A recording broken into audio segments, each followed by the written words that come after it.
Assalamualaikum warahmatullahi wabarakatuh. Innal hamdalillah nahmaduhu wa nasta'inuhu wa nastaghfiruh wa na'udzu billahi min shururi anfusina wa min sayyiati a'malina may yahdihillahu fala mudhillalah wa may yudlil fala hadiyalah. Asyhadu an la ilaha illallah wahdahu la syarikalah wa asyhadu anna Muhammadan abduhu wa rasuluh la nabiyya ba'da. Sallallahu alaihi wa ala alihi wa ashabihi wa man tabi'ahum bi ihsanin ila yaumiddin wa sallama tasliman katsira. Ya ayyuhalladzina amanu ittaqullaha haqqa tuqatihi wa la tamutunna illa wa antum muslimun. Ya ayyuhan nas ittaqu rabbakumul ladzi khalaqakum min nafsin wahidah wa khalaqam minha zawjaha wa basa minhuma rijalan katsiran wa nisaa'a wa taqullaha alladzi tasaaluna bihi wal arham innallaha kana 'alaikum raqiba. Ya ayyuhalladzina amanu ittaqullaha wa qulu qawlan sadida yuslih lakum a'malakum wa yaghfir lakum dunubakum wa may yuti'illah wa rasulahu faqad faza fawzan 'azima. Amma ba'd. Yang saya hormati, yang dirahmati Allah, yang dipilih Allah, dijamin oleh Allah duduknya di Masjid Al-Ikhlas. Alhamdulillah, bersyukur kita masih dikaruniai iman Islam. Alhamdulillah bersyukur kita masih dikaruniai kesehatan. Dan alhamdulillah bersyukur kita masih digerakkan Allah untuk menghadiri panggilan fardu maghrib. Fa insyaallah nanti kita lanjutkan dengan fardu isya. Maka bersyukurlah duduk kita tidak ada yang sia-sia. Anas bin Malik radhiyallahu an meriwayatkan sabda Rasul Muhammad sallallahu alaihi wasallam dalam Sahih Muslim nomor hadis 1124. Haddakuna salasu magudaida fil masjid. Ada 3 duduk di masjid yang Allah jaminkan mendapat rahmat dan ampunan dosa. Yang pertama, waman ida qa'ada minali sujudikum. Duduk kalian di antara 2 sujud. Berarti waktu kita sholat tadi. Kemudian Rasul mengatakan waman ida qa'ada illa sholatnya ba'da sholah. Duduknya seseorang antara satu sholat dengan sholat yang lain. Jadi kalau kita datang sempat tahiyatul masjid, kemudian duduk menantikan adzan, dan begitu adzan, kalau ada yang mau ngambil qobliyah diambil, maka duduk antara satu sholat dengan sholat lain ini jaminan rahmat dan ampunan. Setelah duduk menanti iqomah, didirikan lagi sholat fardu. Dan setelah sholat fardu, kita salam, kita berzikir, kita memohon pada Allah. Antum masih mendirikan lagi ba'diyah. Sekarang masih tambah duduk lagi. Summa hadakula sasu, kata Rasul. Dan yang ketiga, waman ida qa'ada fil majlis. Orang yang tinggal di masjid dan dia duduk bermajlis. Ini duduk apa?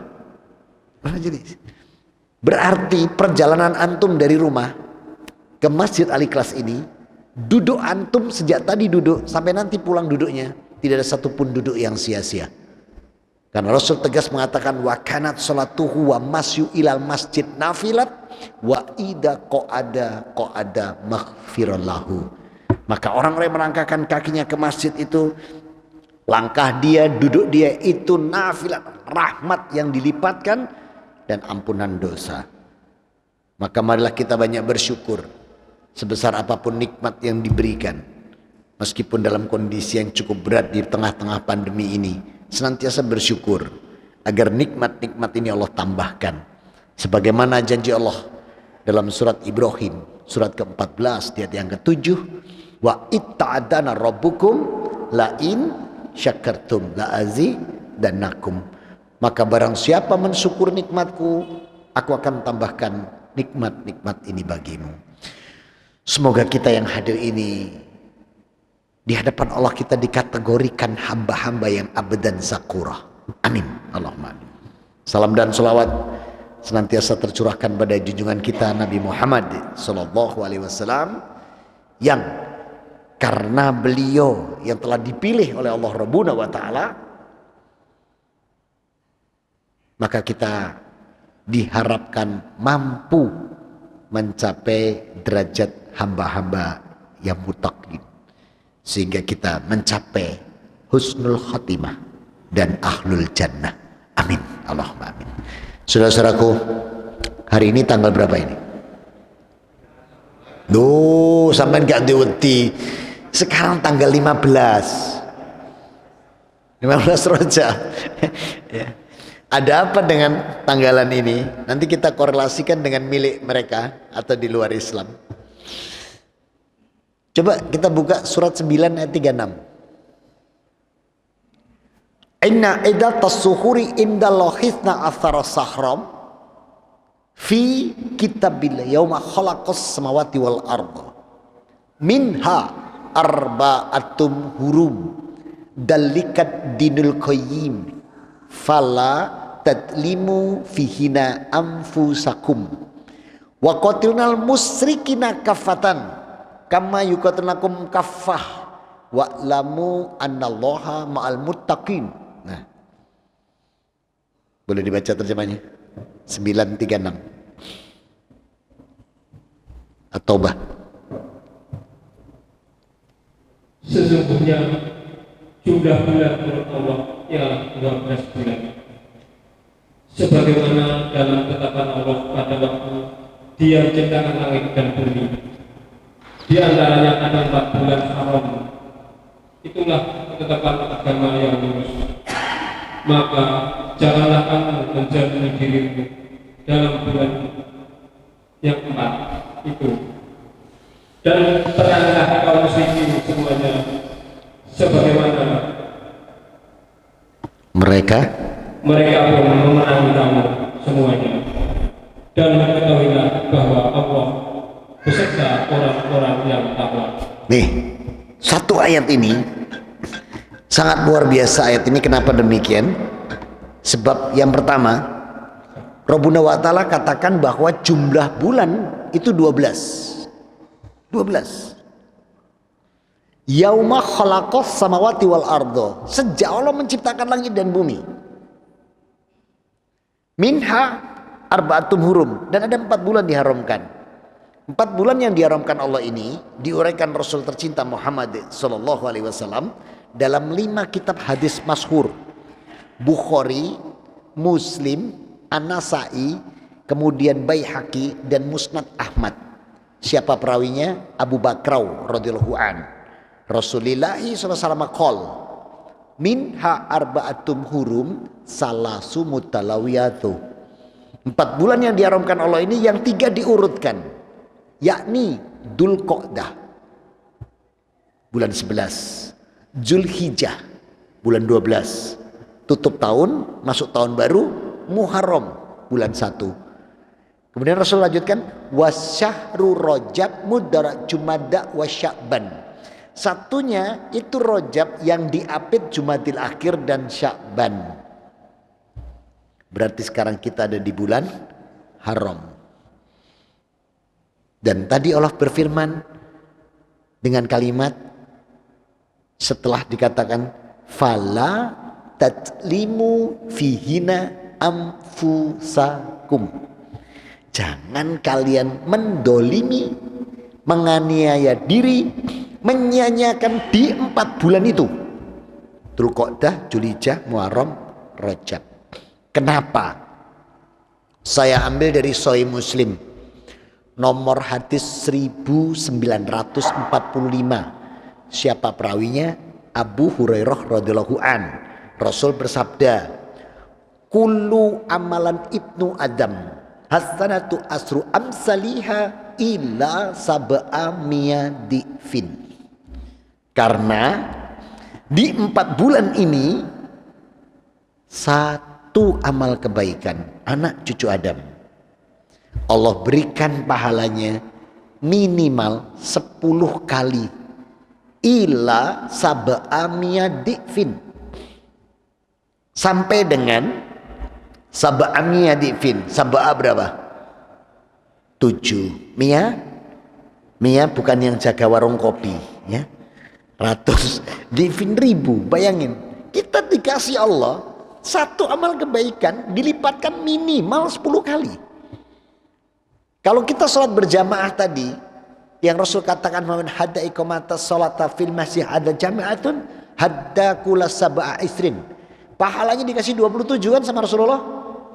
Tapi karena ini bulan yang diharamkan, maka bisa saja 270, bisa saja 2700, bahkan sampai 2.700.000 pun itu hak Allah. Oleh karena itu jangan disia-siakan, karena ini bulan yang diharamkan. Maka kualitas sholat kita baik sunnah maupun wajib berbeda dengan bulan Rabiul Awal, Rabiul Akhir, Jumadil Awal, Jumadil Akhir, Sya'ban, Syawal, berbeda. Kalau Ramadan lain ya, Ramadan lain lagi nanti hitungannya. Ramadan diberikan hampir sama dengan bulan haram. Jadi dikasih 5 kita ini. Dzulqa'dah, Dzulhijjah, Muharram, Rajab, masih ditambah satu lagi sama Allah. Apa itu? Ramadan bulan ke-9. Masya Allah. Kenapa Allah berikan ini? Bukakan saya An-Nisa 28. Kenapa Allah berikan kita 4 bulan ini? Masih ditambah Ramadan. Yuridullahu yukafi ankum wa khaliqul insanu dha'ifa. 428. Boleh dibacakan saya terjemahnya?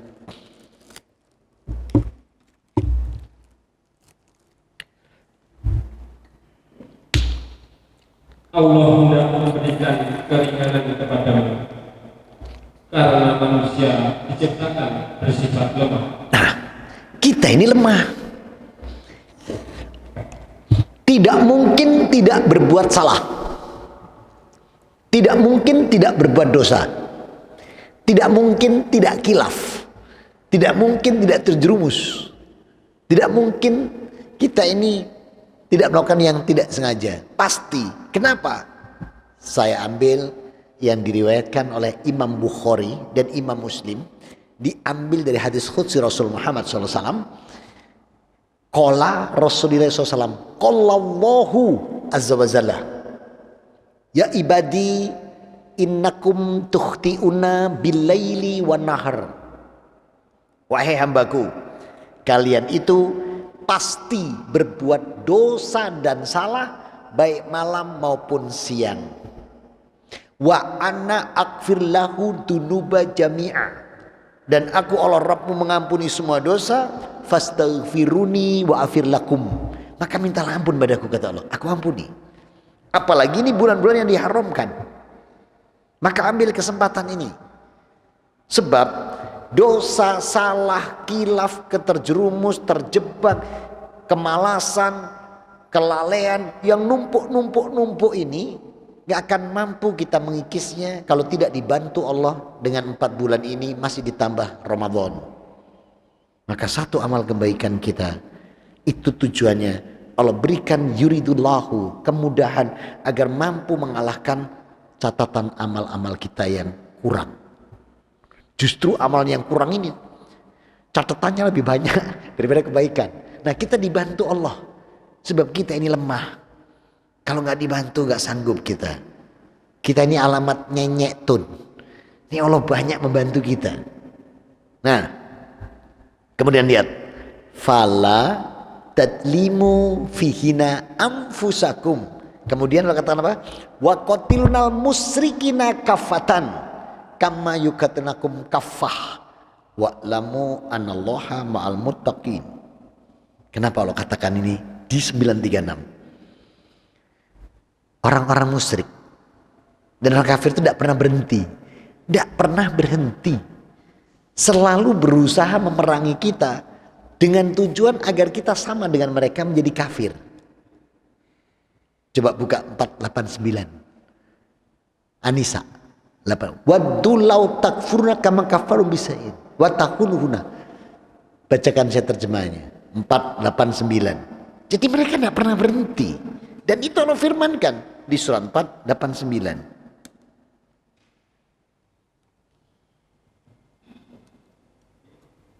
Silakan. Mereka ingin agar kamu menjadi kafir sebagaimana mereka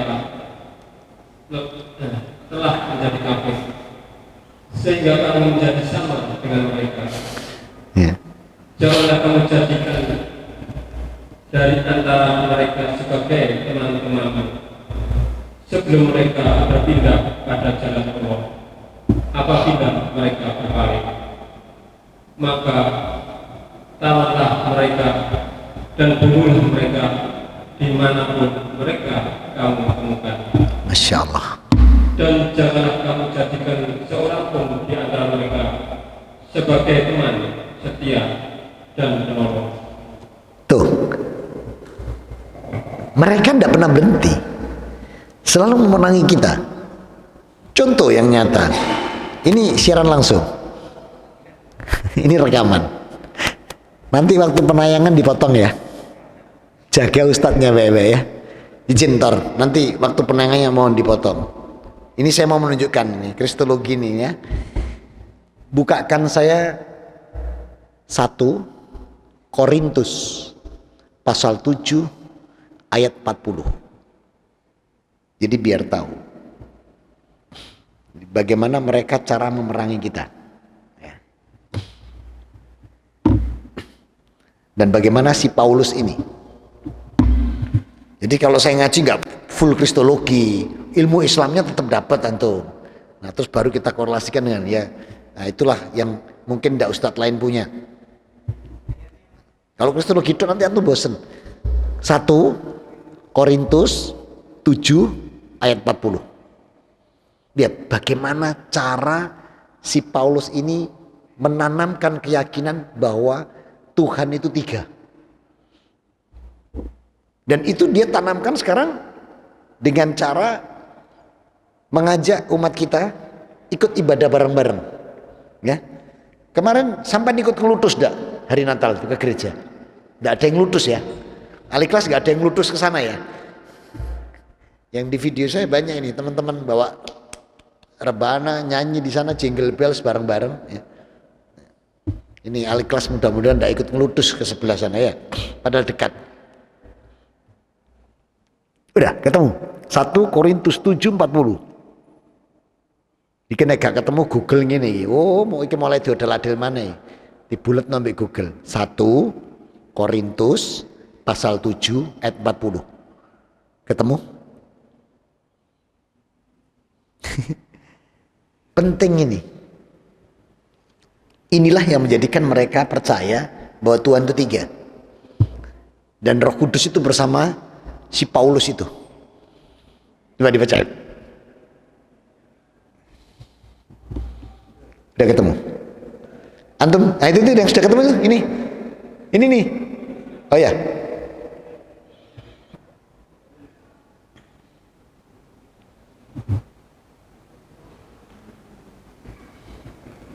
Nah, 1 Korintus 7:40.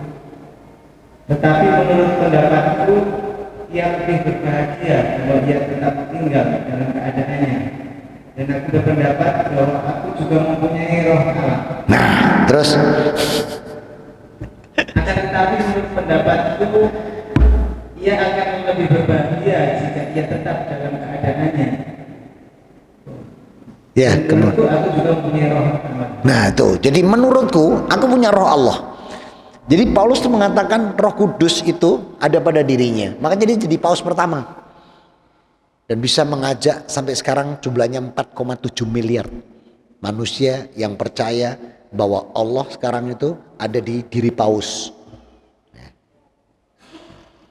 Maka bagaimana cara kinerja dia sehingga kita ini diperangi? Sebentar, saya mesti buka Alkitab juga ini. Wis gak apal ini, kedesek Quran be hadis. Nih kita lihat cara kinerja dia.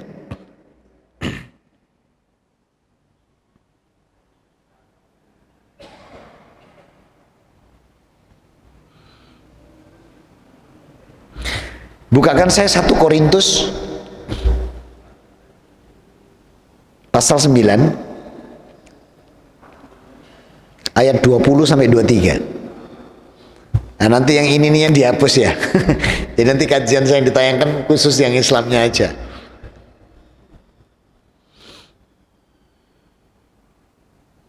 Ini makna Allah mengatakan wa qatilnal musyrikina kafatan kama yuqatilukum kafah. Perangi mereka karena mereka selalu memerangi kalian. Cara meranginya dengan apa? Dengan dakwah, bukan dengan pedang atau dibunuh. Ketemu? Nih 20 sampai 23. Nah nih dengerin semua. Demikianlah bagi orang-orang Yahudi aku menjadi seperti orang Yahudi, supaya aku memenangkan orang-orang Yahudi. Bagi orang-orang yang hidup di bawah hukum Taurat, aku menjadi seperti orang yang hidup di bawah hukum Taurat, sekalipun aku sendiri tidak hidup di bawah hukum Taurat, supaya aku dapat memenangkan mereka yang hidup di bawah hukum Taurat. Bagi orang-orang yang tidak hidup di bawah hukum Taurat, aku akan menjadi sama seperti mereka. aku menjadi seperti orang yang tidak hidup di bawah hukum Taurat, sekalipun aku tidak hidup di luar hukum Allah, karena aku hidup di bawah hukum Kristus, supaya aku dapat memenangkan mereka yang tidak hidup di bawah hukum Taurat. Bagi orang-orang yang lemah, aku menjadi seperti orang yang lemah, supaya aku dapat menyelamatkan mereka yang lemah. Bagi semua orang, aku telah menjadi segala-galanya, supaya aku sedapat mungkin memenangkan beberapa orang dari antara mereka. Segala sesuatu ini aku lakukan karena Injil, supaya aku mendapat bagian di dalamnya. Supaya aku mendapat bagian di dalamnya. Ini Paulus ini. Ini Paul. Kerjaannya Paul ini. Bunglonnya luar biasa. Maka dia sekarang tuh menyusup ke orang-orang Islam, menyusup ke sini, mengatakan sama gini, agama sama, pret. Kalau ada orang bilang agama ini sama, tolong dijawab, pret, ketek. Tidak ada agama sama. Allah tidak pernah nurunkan agama. Allah cuma katakan inna dina indallahil. Tidak ada Allah buat agama Yahudi. Tidak ada Allah buat agama Nasrani. Mohon maaf. Betapa pelimplannya Zat yang Maha Kuasa. Andai membuat agama Yahudi, kemudian agama Nasrani, terus tiba-tiba ujungnya gini, wala tamutuna ila wa antum muslimun. Kan gak masuk akal. Untuk apa lo buat agama Yahudi? Untuk apa lo buat agama Kristen? Dan terus tiba-tiba lo katakan jangan pernah mati kecuali dalam keadaan Muslim atau Islam. Gak lucu. Padahal Allah jauh dari ketidaksempurnaan. Allah adalah zat yang maha, ucapannya pun terpercaya. Allah zat yang sangat mulia, gak mungkin menyimpang. Dan Allah gak pernah buat agama, mereka buat sendiri. Ayo coba dibuka Qurannya, halaman 53. Halaman halaman 53. Halaman. Ketemu halaman, saya minta halaman. Ketemu halaman 53. Lembarnya kanan. Iya. Halaman. Saya minta halaman. Ketemu. Quran halaman 53. Ketemu. Halamannya. Ketemu surat Ali Imran. Ketemu ayat 23 dan 24. Ketemu? Ketemu. Halaman 54 mungkin. 54 ya? 54. Pojok kanan atas. Alam taru ilal ladina utu nasibam minal kitaba'una ila kitabillahi liyahkuma bainahum. 24-nya. Dalika bi anahum qalulan tamassanun nar ayyamam ma'dudat wa gharrahum fid dinihim makanu yaftarun. Coba dibaca terjemahnya. Ya, 23 24.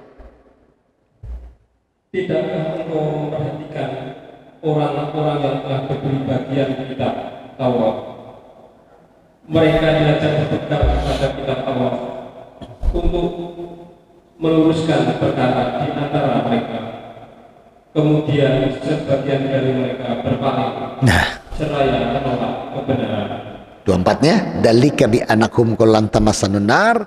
24-nya. Hal itu adalah karena mereka berkata, api neraka tidak akan menyentuh kami kecuali beberapa hari saja. Mereka terperdaya dalam agama mereka oleh apa yang mereka adakan. Tuh, ya. Jadi mereka terperdaya kata Allah dengan agama yang mereka adakan sendiri. Berarti agama itu dari Allah atau bukan? Bukan. Makanya kalau mereka bilang kan agama kita sama-sama turun dari langit. Tolong dijawab, preketek. Tidak ada agama turun dari langit. Yang turun dari langit itu kitab-kitab Allah. Ya, jadi Zabur, Taurat, Injil, Quran itu samawi. Tapi tidak ada agama samawi. Agama yang ada cuma Islam. Al-yauma akmaltu lakum dinakum wa atmamtu alaikum nikmati wa raditu lakumul Islam Madinah. Kalau agama cuma satu, Allah tidak pernah buat agama kecuali Islam. Nah, mereka memeranginya dengan cara nyaru-nyaru, menyerupai, menyamai, dan itu sudah dilakukan tadi di Injil mereka. Bahwa Paulus memang begitu caranya dan itu diikuti semua, ya, termasuk iki biyen. Ya.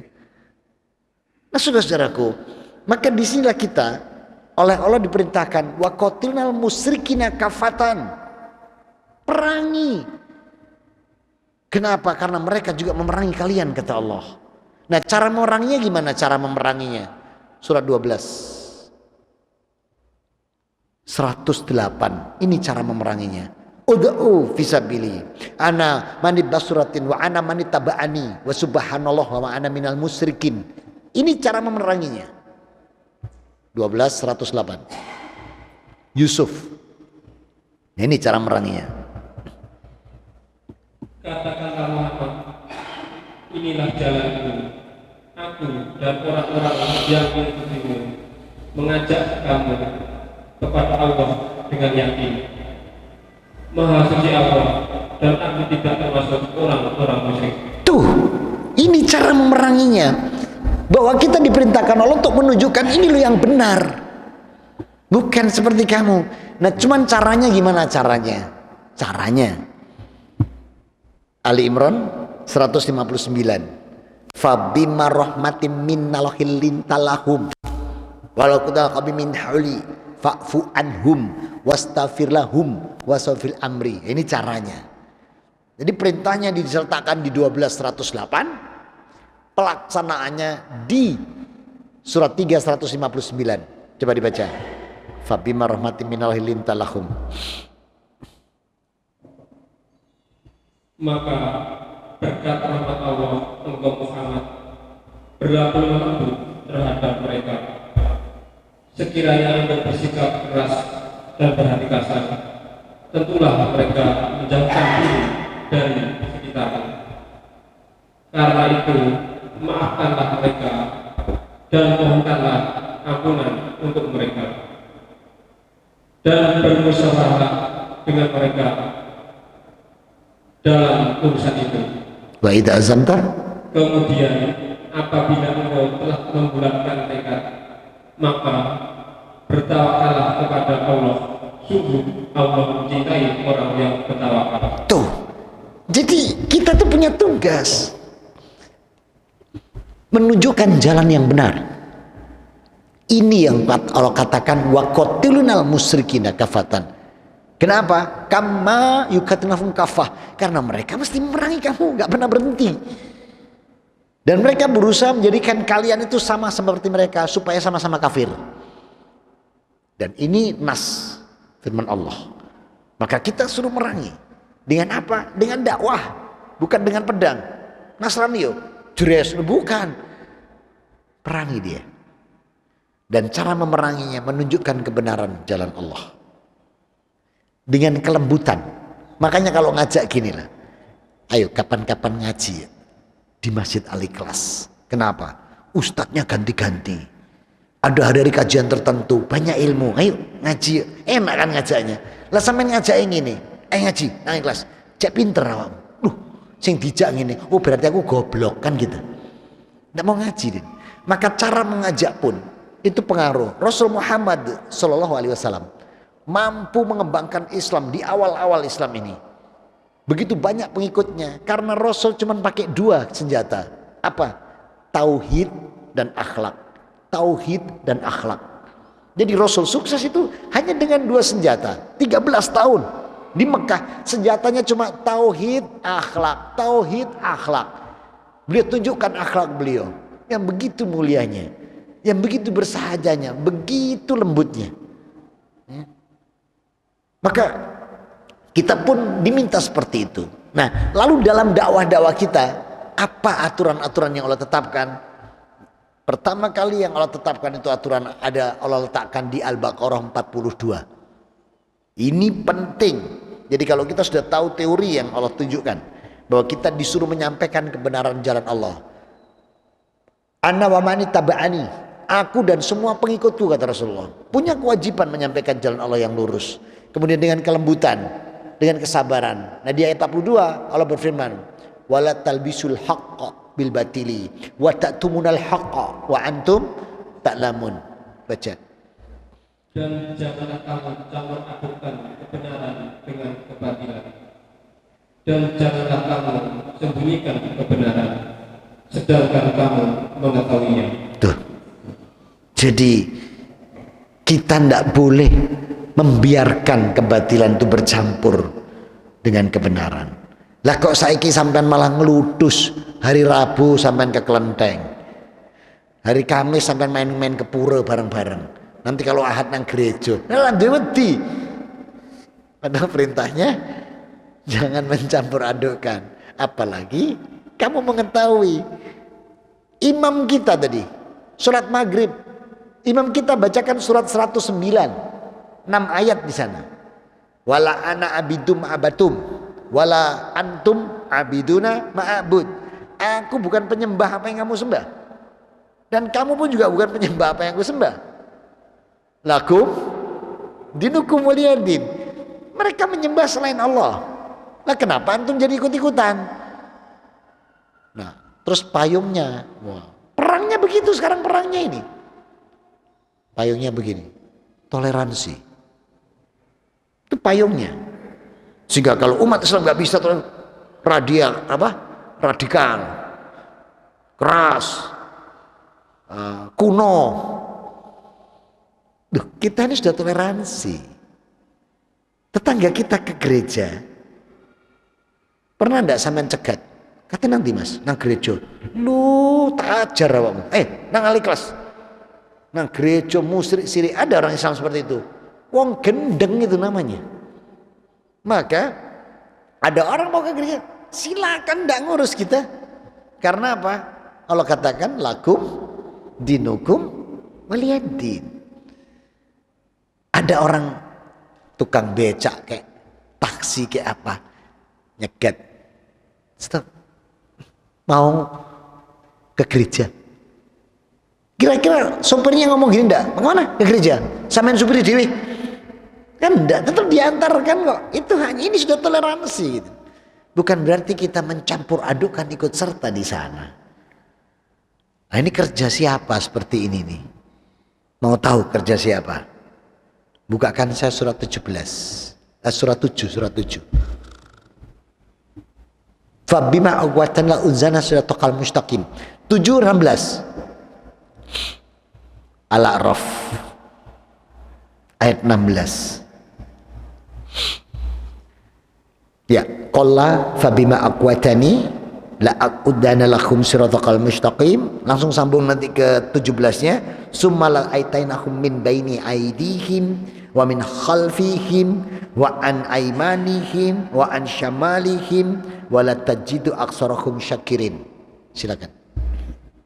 Iblis menjawab, karena engkau telah menyesatkan aku, pasti aku akan menyesatkan, menghalangi mereka dari jalan yang lurus. Nah, 17 17-nya. Kemudian pasti aku akan menghalangi mereka dari depan, dari belakang, dari kanan, dan dari kiri mereka.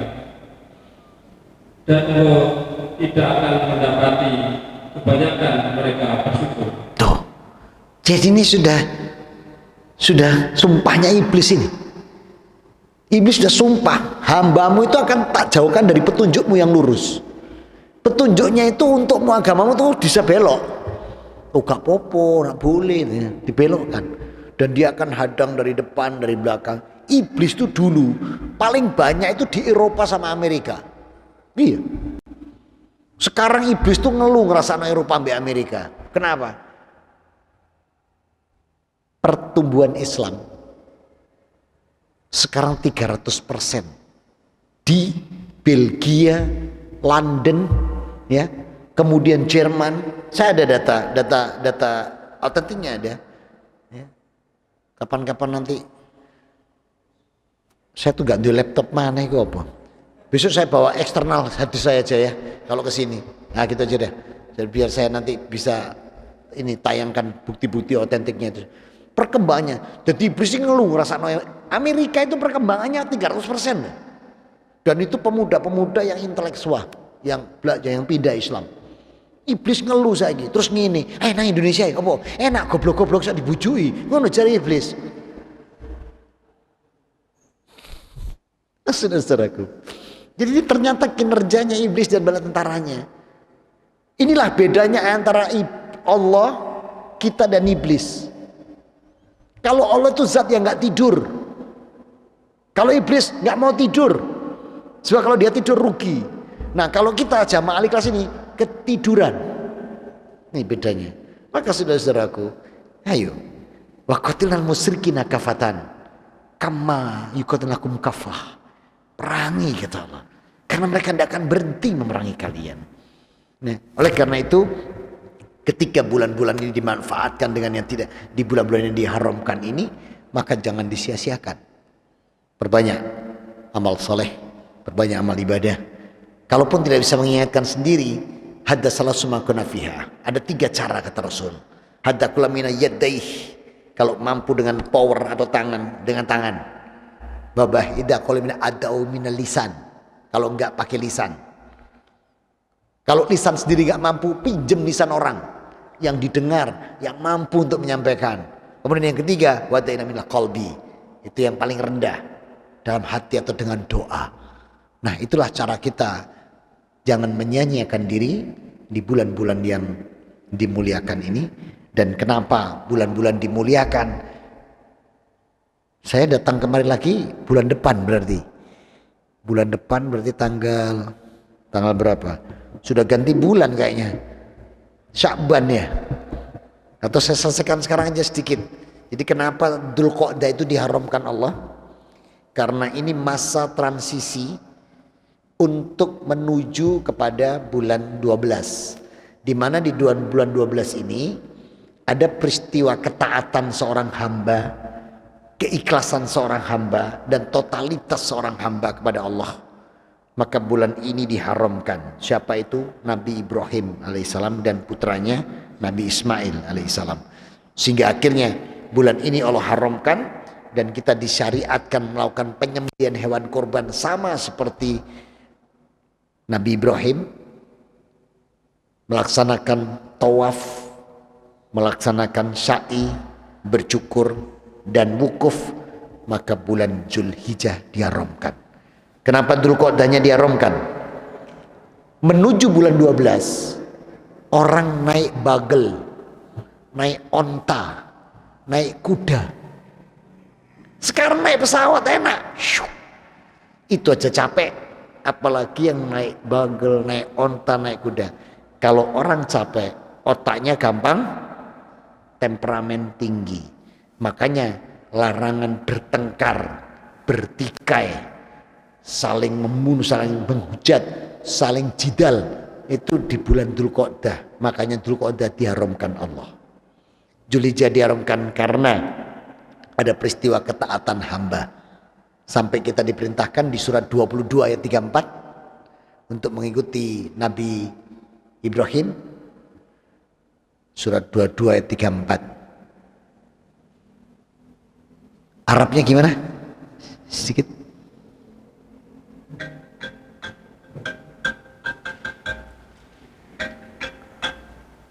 Arabnya gimana? Sedikit aja. Dan bagi setiap umat Walikuli ummatin ja'alna man syakal yadhkuru smallahi allama razaqahum min bahimatul an'am. Betul. Nah, baca itu terjemahnya. dan bagi setiap umat telah kami syariatkan penyembelihan korban agar mereka menyebut nama Allah atas rezeki yang dikaruniakan Allah kepada mereka berupa hewan ternak, maka Tuhan ialah Tuhan yang Maha Esa. Karena itu berserah dirilah kamu kepadanya dan sampaikanlah Muhammad kabar gembira kepada orang-orang yang tunduk patuh kepada Allah. Nah, jadi itulah kenapa diharamkan. Kenapa Muharram diharamkan? Allah berikan kemuliaan, kemenangan kepada para nabinya. Kenapa Rajab? Karena ada peristiwa Isra Mi'raj dan kita diperintahkan sholat. Maka bulan ini diharamkan Allah. Mudah-mudahan Allah senantiasa memberikan kita petunjuk, pertolongan, perlindungan, sehingga kita mampu mencapai derajat hamba-hamba yang muttaqin, husnul khotimah, dan ahlul jannah. Amin, Allahumma amin. Aku qouli hada, subhanakallahumma wa bihamdika, asyhadu alla ilaha illa anta, astaghfiruka wa atubu ilaik. Alhamdulillah rabbil alamin, wa afu minkum. Wassalamualaikum warahmatullahi wabarakatuh.